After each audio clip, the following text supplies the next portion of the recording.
Have you noticed something recently? Almost every smartphone today has a Pro version, a version that can do it all at the best of its ability. Take the iPhone for example. There's a normal iPhone and then there are the Pro and the Pro Max version with top-tier functionalities. So what's exactly happening with smartphones that carry the name Pro? We call some Pro versions from some of the top-tier brands and we shall be testing these on several parameters. The first is design, the second is display, the third is performance, the fourth is camera. We love them all, don't we? And then the fifth is battery. Let's check out if you should get a Pro. Let's take a look at each one's design and check out how exactly are they built in 2024. iPhone 15 Pro Max has retained the best of its design cues since the iPhone 12 series and refined it this year with a lighter titanium chassis, redesigned internals, an action button, and finally the update to Type-C port. Samsung's Galaxy S24 Ultra has similar light yet robust titanium treatment with a redesigned flat display and the embedded S Pen, makes it one of the most unique phone designs in India. Google's Pixel 8 Pro retains the unique rare design with a camera platform with much smoother edges than the 7 Pro and a cool frosted glass back. The normal Pixel with the brushed metal edges does look more Pro than the Pro, if that makes sense. Then comes the Vivo X100 Pro, a curved display and Memento complex smartphone. Unlike the leather back sporting chrome strip and asymmetrical camera bump on the earlier version, that's the X90 Pro, this design is much slimmer. The camera bump, which is almost half the rear area, is also centered and the rear sports a brushed metal finish protective glass. Poco X6 Pro is nothing special, but the rear finish of our variant is a dark mirror. An average user spends more than 3.5 hours just staring at their phone display. With the Pro versions, you get not only a large display, but a crisp and fast one at it. Let's take a look at all of these displays and let you know what are their perfect specifications. Samsung's Galaxy S24 Ultra sports a flat 6.8-inch display this year with Quad HD Plus resolution and 2600 nits of peak HDR brightness. Samsung is the OEM for iPhone displays and their own flagship sports one of the best smartphone displays at any brightness levels. Almost every phone in the list has an LTPO display with a 120Hz fast refresh rate. The iPhone 15 Pro Max sports a 6.7-inch display with 2000 nits of peak HDR brightness and the ability to have always-on display, a thing most smartphones can do anyway. But you need a Pro iPhone to enjoy this accessibility, so be it. Vivo takes the brightness cake with 3000 nits of peak HDR brightness with the only curved 6.78-inch Quad HD Plus panel among the competition. Pixel 8 Pro also features a 6.7-inch AMOLED panel with 2400 nits of peak HDR brightness. Android 15 does promise to utilize this large display even better than the Android 14, especially with the always-on functionality, and we look forward to it. Poco X6 Pro is a budget phone, and although it lacks the resolution scale of some of these phones with Quad HD Plus panels, the 1800 nits of peak HDR brightness and that flat AMOLED panel make it maintain its mark in this lineup. Pro smartphones elevate their experience with gorgeous, fast and bright HDR-capable AMOLED panels, making your touch window much larger while liberating more room for content to display. Content comes alive in HDR goodness and high-resolution bright panels, but then again, it isn't Pro if it can't do Pro-level performance, is it? All the phones that you see on this table right now have different chipsets. The best part of them all is that all of these are flagship-level top-tier processors. Let's take a look at how exactly is each one's architecture and how do they perform against each other in Geekbench 6. Why is performance even needed on a phone, you might ask? Since smartphones have become handheld gaming consoles, handheld memory capturers, and tools to perform many daily tasks and at times even tedious tasks, top-tier Pro smartphones just do it with much more finesse and ease than regular smartphones. The iPhone 15 Pro Max not only brings high-speed USB Type-C for content transfer, but also connects directly to an external display, all while also enabling one of the best smartphone processing with the A17 Pro, a 3nm chipset, more powerful than anything in the smartphone world. Yes, it's a 6-core SoC, but compared to the Samsung Galaxy S24 Ultra's 4nm octa-core Snapdragon 8 Gen 3, the A17 Pro sports a whopping 82% faster GPU frequency and overall higher clock speeds too. No wonder mobile gaming streamers and content creators across the globe prefer the iPhone Pro series as their default weapon of choice. This year, adding 8GB has helped the iPhone 15 Pro Max to be the best combination of hardware and software with more multitasking capabilities.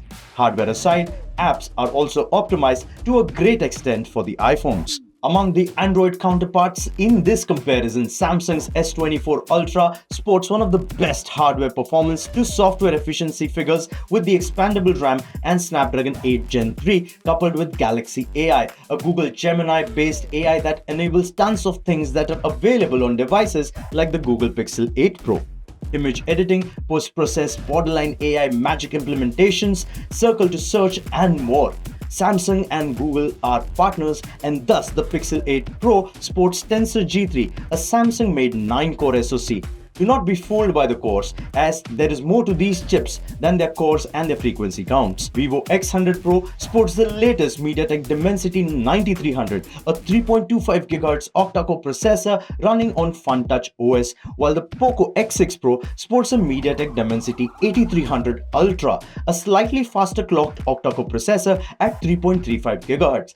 This is the sole reason why we've included this budget-friendly Pro phone in our test. This phone defies its price to performance aspect and stands tall against phones priced almost thrice the asking price. All said, these phones are beasts when it comes to hardwares and running the latest Android or iOS versions. These phones chew through any app or game installed. From the best settings in-app to the best app experience, a Pro phone simply brings the best software and hardware experience to potential buyers whilst keeping them healthy with performance headroom to spare for years of updates and usage. Most people would opt for the Pro version of any phone for that added functionality when it comes to cameras. For example, the Pixel 8 Pro adds not only the OS functionality of image editor but also the hardware functionality of a telephoto lens. Let's take a look at how exactly do the best smartphone cameras perform against each other with the same subject. The most significant trend differentiating between the standard and Pro smartphones, at least in the mass market,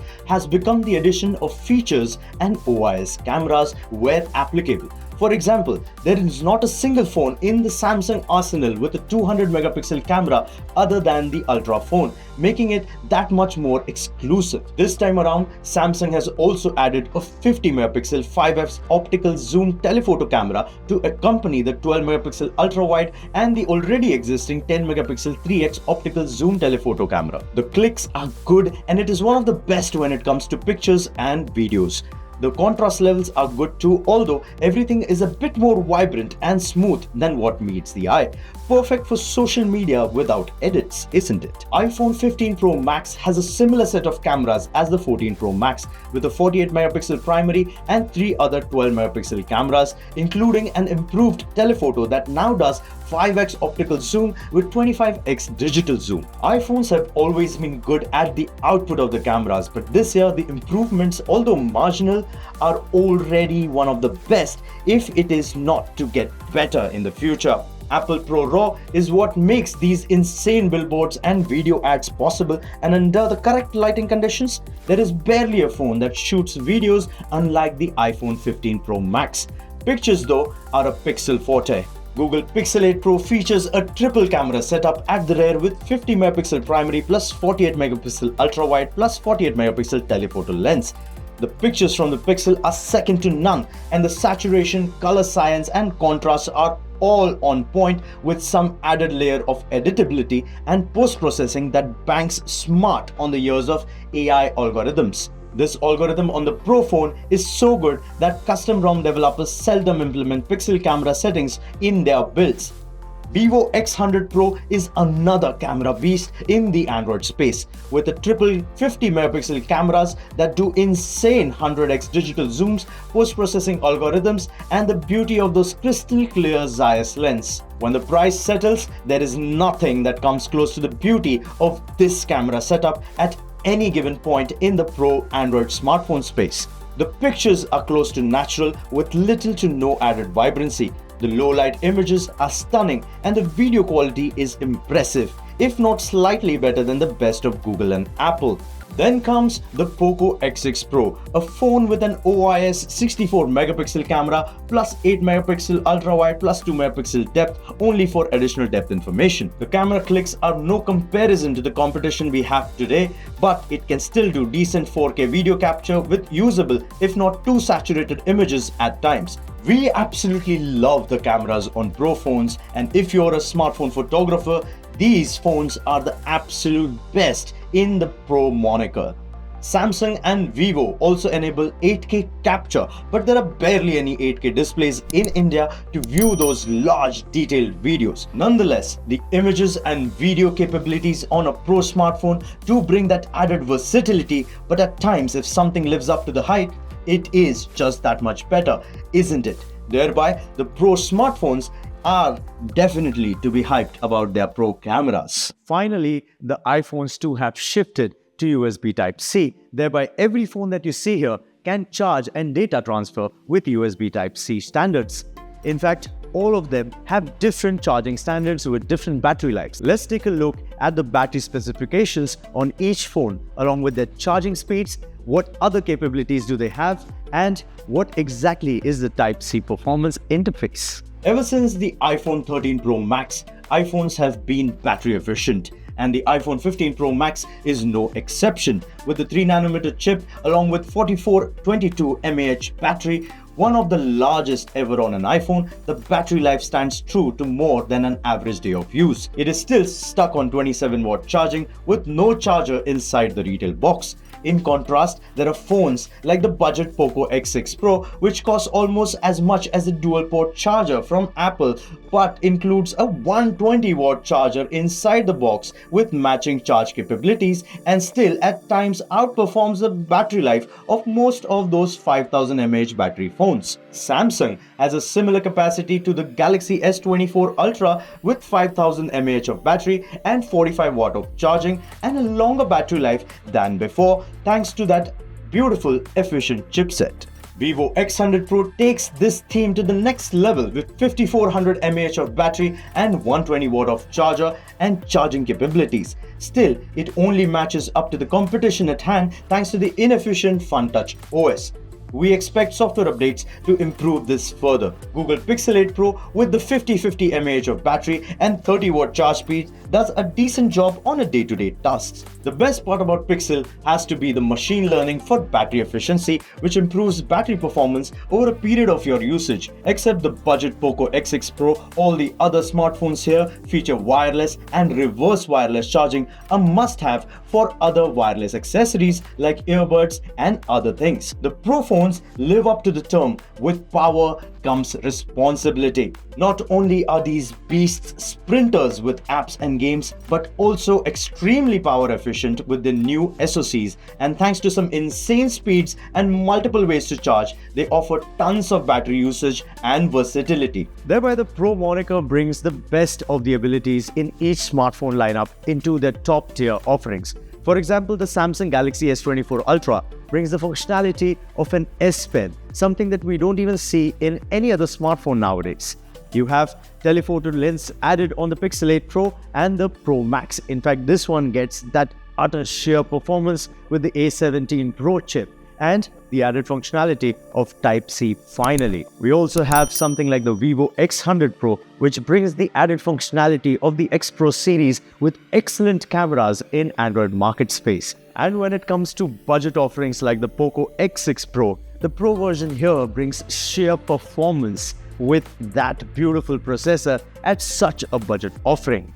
So if you're in the market looking for a smartphone, and if you have the budget for a Pro, just go ahead and get it, bro.